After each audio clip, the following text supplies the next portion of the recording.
Hola, ¿cómo están? Espero que estén muy bien. Hoy vamos a hablar de óptica. Y bueno, primero que nada, la óptica es comprendida como la parte de la física que se encarga de estudiar las leyes y fenómenos de la luz. Y bueno, antes de dar inicio a lo que es la presentación y a todo esto, yo les quiero lanzar la siguiente pregunta.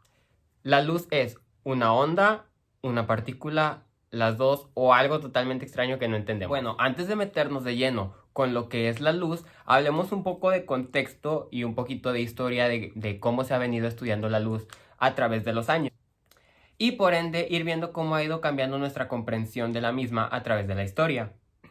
Comencemos por Pitágoras.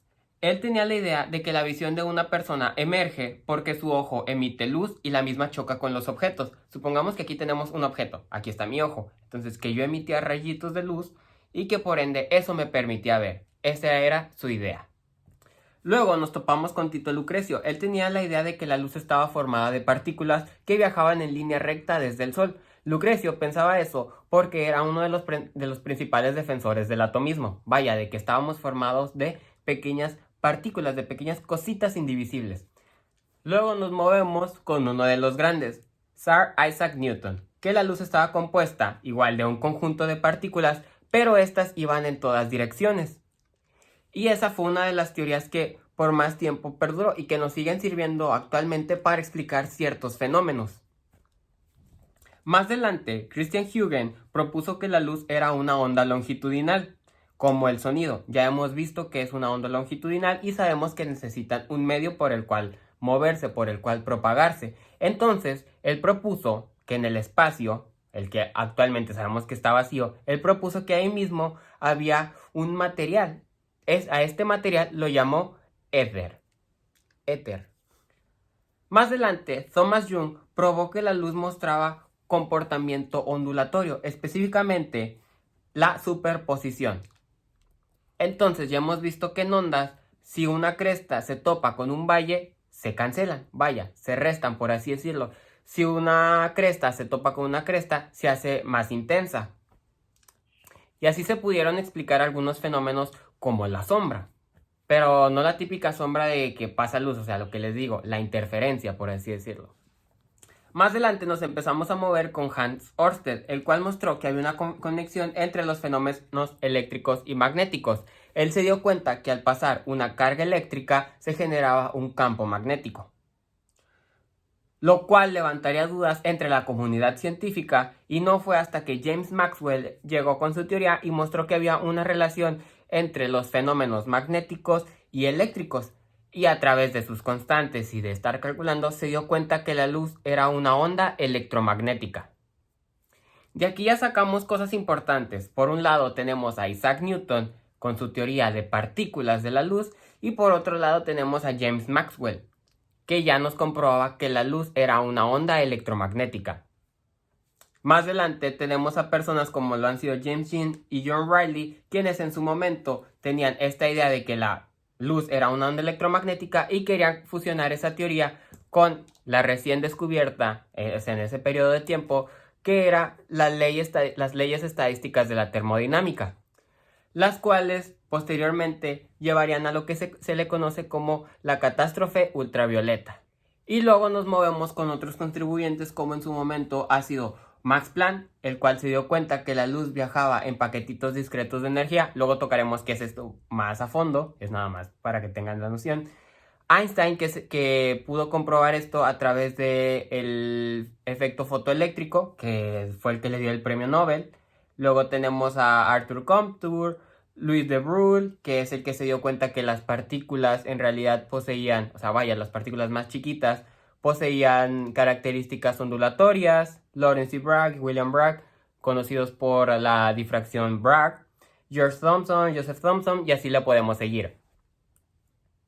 Entonces, después de todo esto que ha sido contexto y ha sido de que tengamos un poco más la noción de qué es la luz y de cómo ha ido evolucionando, ahora sí ya entremos de lleno con el tema.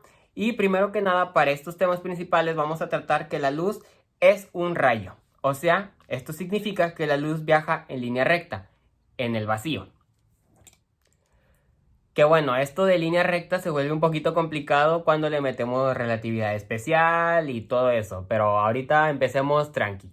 Entonces, bueno, nada más para entender, aquí en la imagen tenemos que hay un sol, y hay una personita, no vamos a suponer que está en la Tierra. Entonces, lo que significa que la luz viaja en línea recta desde el Sol hasta el observador, que viene siendo la persona, o bueno, su ojo, su retina. Entonces, ahora hablemos de un espejo. Un espejo está compuesto de una pequeña capa de metal y de una capa más gruesa de vidrio. Y aquí les pregunto, ¿qué es lo importante de ahí? ¿El vidrio o el metal? Bueno, en realidad el importante viene siendo el metal. El metal es el que se encarga de hacer la reflexión. Y ahora la pregunta es, ¿por qué el metal es el encargado de hacer eso? Pues bueno, sabemos que la luz es una onda electromagnética. Entonces, esta onda electromagnética, cuando incide con el metal, hace que vibre. Entonces, el metal oscila o vibra a la misma frecuencia que ese rayo de luz. Y remite un rayo de luz con la misma frecuencia. Esa es la razón por la cual tienes que tener un pedacito de metal. Es por eso que si tienes un material aislante, como la madera, pues no va a remitir la luz. Y por último, el propósito del vidrio, ya aparte de que sea transparente para la luz visible, es que mantenga lisa la superficie de metal. Y también que no se oxide. Entonces ahora, supongamos que tenemos un espejo, ¿no? Entonces lo que sucede es que llega un rayo incidente de luz y vamos a suponer que aquí hacemos una línea normal, o sea, una línea perpendicular, y vemos que se remite este rayo de luz. Entonces lo que sucede es que el ángulo incidente con respecto a la normal es igual al ángulo con el que sale nuestro rayo reemitido.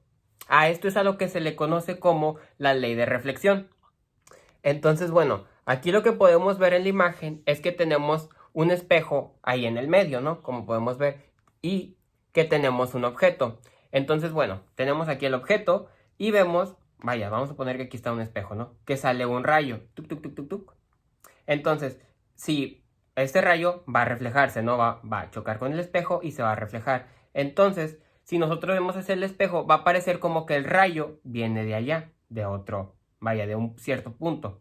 Y ahora pensemos otra vez en lo que viene siendo la cabeza del objeto. Vemos que la luz se emite en todas direcciones, como ya vimos, como nos decía Newton.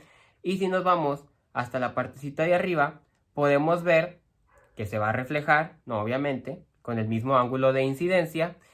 Y si trazamos un pedacito de línea, va a parecer como que vino de otro lado. Entonces nos quedaría como, aquí tenemos nuestro objeto y aquí está el objeto reflejado. Va a parecer como que el objeto lo estuviera reemitiendo o emitiendo desde ahí. Y al unir los puntos, ahí nos damos cuenta que está el objeto. Y bueno, ahora tenemos que hay reflexión. Hay dos tipos de reflexión, la que viene siendo la especular, que sucede en objetos planos como, en este caso, los objetos, donde el ángulo con el que incide es el mismo con el que se refleja. Y luego tenemos la reflexión difusa. Es como cuando sales de bañarte y ves que, o sea, no te ves con claridad, te ves un poco como movido, distorsionado. Eso sucede porque en el espejo hay pequeñas gotitas de agua que hacen que no sea liso. Entonces, la ley de la reflexión ocurre justo en ese punto, pero como estos puntos va cambiando la curvatura y todo eso, pues empiezan a reflejar los ángulos, o sea, obviamente con el mismo ángulo de incidencia, pero al estar el objeto curvo, se empiezan como a mover, por así decirlo. Y bueno, ahora hablemos un poquito de espejos esféricos. Entonces, como vemos, hay dos tipos de espejos esféricos, los cuales vienen siendo cóncavos y convexos. En los cóncavos son los que están, por así decirlo, como si hiciera una C, una pequeña cuevita. Entonces, incide un rayo y en este punto, exactamente en este punto, ocurre la ley de la reflexión y es por eso por lo que salen hacia acá. Y lo mismo aquí hacia abajo, o sea, salen hacia acá los rayos. En los convexos es como si fuese uno cóncavo, pero un poco rotado, entonces se ve lo mismo. Ocurre la ley de la reflexión, pero en este punto es por eso por lo que se curvan. Y ahora hablemos de otro fenómeno, el cual es conocido como la refracción.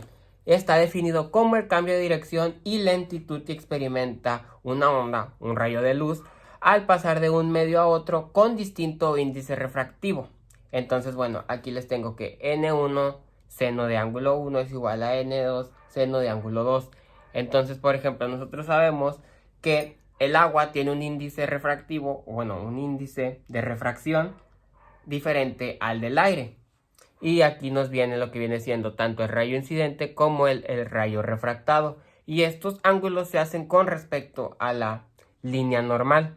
Y ahora aquí encontramos el índice de refracción n, que viene siendo definido como la velocidad de la luz en el vacío, que todos ya sabemos más o menos cuánto es, sobre la velocidad de la luz en el medio. Aquí yo nada más por último lo que les quiero decir, no es que la luz se alente por así decirlo, es la percepción que nos da a nosotros de que la luz se alente. Entonces vamos a suponer que entra un rayo de luz, vamos a suponer que viene del vacío y que entra a un medio, ya sea el agua o el aire, ¿no? Entonces sabemos que en el aire hay diferentes partículas. Entonces decimos que se alenta y que ocurre o tiene un cambio de dirección, un sutil cambio de dirección, porque al momento de interactuar, vamos a poner, entra un rayo de luz y aquí hay una molécula, ¿no? Como podemos ver. Entonces al momento de interactuar con esta molécula, vibra, o sea, lo absorbe y es remitida a otra molécula y así sucesivamente. Entonces, a nuestra percepción, se toma un tiempo en ser absorbido y ser remitido y para nuestra percepción, la luz se tarda un poquito más en viajar de un medio a otro. Entonces, eso es a lo que se le conoce como índice refractivo. Pero en realidad, la velocidad de la luz de molécula a molécula o de átomo a átomo es la misma que en el vacío. Solamente le llamamos, a este como pequeño delay que hay en la absorción y reemisión. Y bueno, ya nada más para cerrar, al inicio les lancé la pregunta de qué era la luz, una onda o una partícula. Normalmente nos dicen que dependiendo de cómo lo observes o cómo la trates, la luz se puede comportar tanto como onda o como partícula. Y bueno, esta explicación es muy útil cuando tratamos de entender nada más ciertos fenómenos, y es una explicación que se daba hace unos 30-40 años, pero la realidad actual es otra.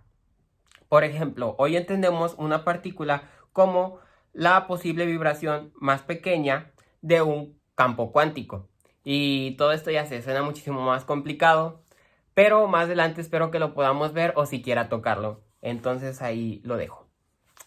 La siguiente semana hablaremos un poco de la naturaleza ondulatoria de la luz y de instrumentos ópticos.